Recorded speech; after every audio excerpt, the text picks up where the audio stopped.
I was cleaning the espresso machine at the close of my shift when I caught my girlfriend's voice drifting from the corner booth. The coffee shop had quieted down, with only a handful of regulars lingering over their beverages, but Sofia sat there with her regular crew from the marketing agency. I'd been seeing her for nearly 2 years, and I recognized that lively, engaging way she spoke when she wanted to hold everyone's attention. I stopped with the cloth in my grip, eavesdropping without facing them. Honestly, she was saying, Ethan plans these surprise short trips for me all the time. Just last month, he reserved this charming little cabin simply because I had talked about wanting to enjoy the autumn foliage. My work husband is way better at romantic gestures than my real boyfriend ever seems to pull off. The group burst into laughter, the kind of sharp, conspiratorial chuckles that cut deep when they're directed at you. My name had come up, and the he clearly referred to me. I stood frozen, eyes fixed on the steam wand, as a chill settled deep inside me. It wasn't surprise so much as confirmation. For months I'd sensed something off about Ethan, her so-called work husband.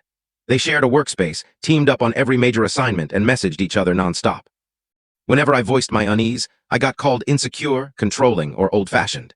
Hearing her declare it openly to her friends, and hearing them laugh along made everything crystal clear.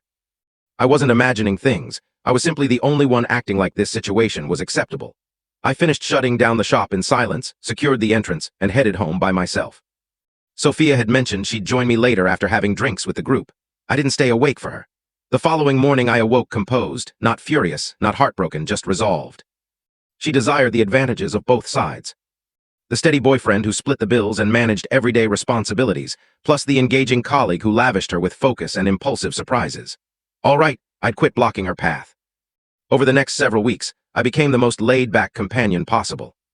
When she brought up working late at the office with Ethan to wrap up a presentation, I grinned and told her to enjoy herself. When his name flashed on her phone during our meal, I urged her to pick up. Don't want to hold up your top teammate, I'd remark casually. She seemed startled at first, then eased up, and soon appeared almost thrilled with the liberty. Ethan began appearing more frequently in our daily routine. He'd stop by the flat unexpectedly with food because Sofia had said she wanted Thai. He'd stick around after their team happy hours, sleeping on our sofa to recover before heading out. I welcomed him cheerfully each visit, handed him a drink, then stepped away to the extra bedroom to read or focus on my computer. From there I could overhear them, her joyful giggles, his playful remarks, the easy flow of two people who worked together over 40 hours weekly. I started documenting things. Discreetly, in a personal note on my device, I recorded the real contributions I made. Rent bills, subscriptions, food shopping, the vehicle installment, the urgent animal clinic charge when her cat fell ill.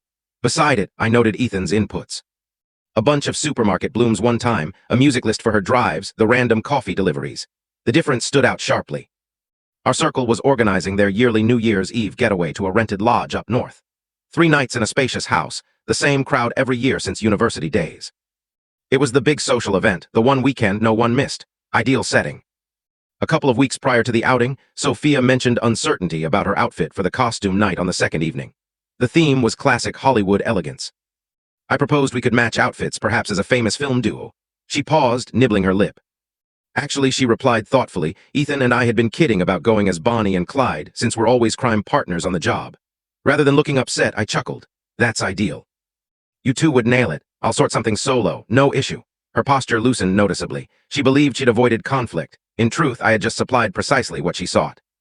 Approval to openly team up with him for the full weekend while I acted as the supportive partner. I contacted Mia privately, one of the event planners and a good shared friend. I shared that I planned to ask Sofia to marry me on New Year's Eve, exactly at midnight. I requested she arrange for someone skilled with a camera to record it. Perhaps her relative who pursued photography on the side. Mia was excited, vowed confidentiality, and assured arrangements would be made. There was no ring.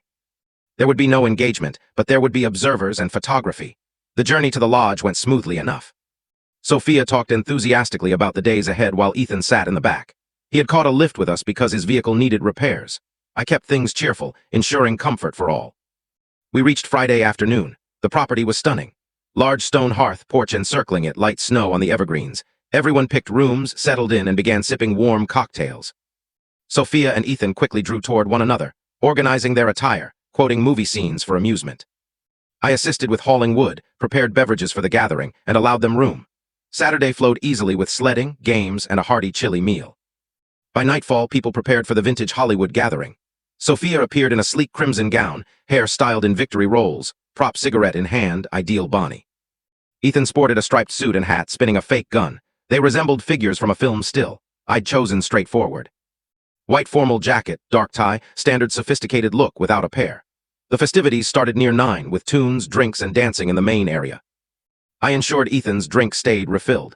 I'd approach with another cocktail, toast with him, and tease about matching the visitor's pace. He enjoyed it, believing we were finally connecting. By 11:30, he was boisterous, red-faced, sharing lively tales to groups with Sofia captivated by him. She shone, soaking up the joint attention. I saw Mia signal me approvingly from afar. Her cousin moved about with a quality camera, snapping natural moments. All was set. I stood near the hearth, conversing with some pals, half-turned from the central dancing spot. I chuckled at fitting times, maintained an easy stance, seeming fully engaged. From the side of my vision, I watched Ethan draw Sofia nearer on a slow tune. She didn't pull away. He whispered something that sparked her laugh, then lowered his head. The kiss stood out. It was intentional, extended, his palm moving to her lower back. There in the room center, beneath the string lights, with the midnight countdown still 30 minutes off. The camera captured several shots. Nearby guests reacted with surprise. Talk quieted.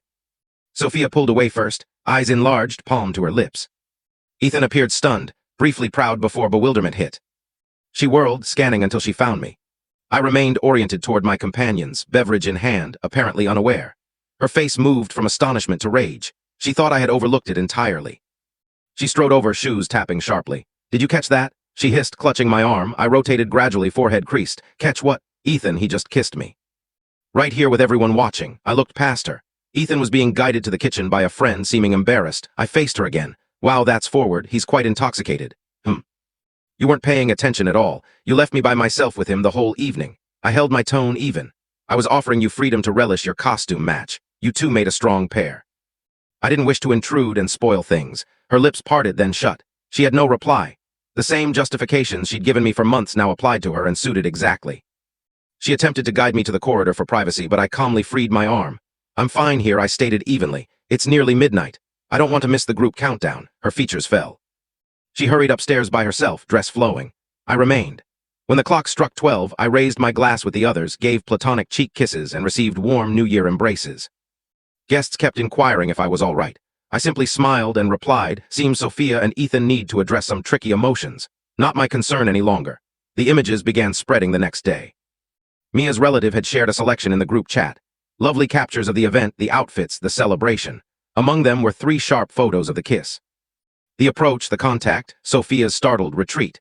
By the time we loaded the vehicle Sunday, the atmosphere had transformed entirely. Ethan traveled back with another person. Sofia sat intense, quiet throughout the ride. That evening at the flat, she attempted various approaches. First, accusation. Ethan had forced himself, exploited her, wrecked it all. Then avoidance. I deserted her, pushed the drinking, arranged it. I allowed her to continue until words failed. Then I responded. "I overheard you at the cafe some weeks before the trip." I said softly, "Sharing with your friends that your work husband handles you better, more romantically than I ever have." They all chuckled. I chose to quit resisting it. "I provided exactly what you say you desire.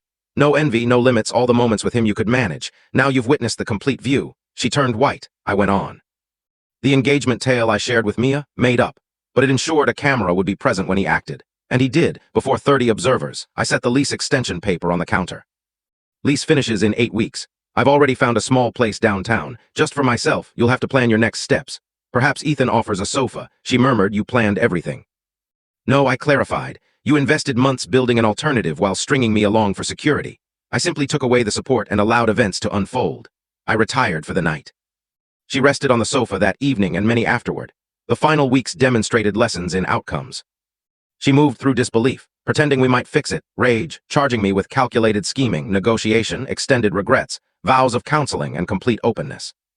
I stayed courteous yet removed, brief replies, no debates, no emotional spark. Acquaintances contacted me. Several regretted missing the improper work husband setup. A few pulled back from her. Ethan vanished from contact, blocked her, accepted a quick transfer to another office location out of state. When relocation day arrived, I'd organized transport for my items to the fresh spot. She observed from the window as loaders carried my containers. Her items were partly boxed. She'd later relocate to a shared place with unknowns from an internet listing.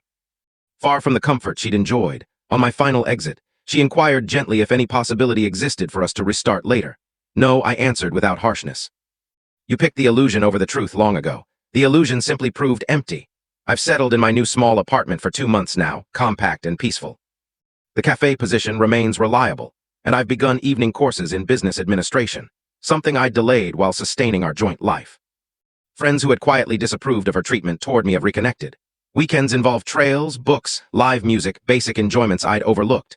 News filters back now and then. Sofia's facing challenges, new housemates, extended travel, no more impulsive escapes or carrying song lists from a devoted colleague. She informs others one intoxicated error shattered it all, omitting the months she sidelined me emotionally. The best aspect isn't the aftermath, it's the liberty. I didn't plead, didn't explode, didn't compel her to appreciate me. I merely stepped back and permitted her decisions to reveal themselves. They echoed clearly, and all listened.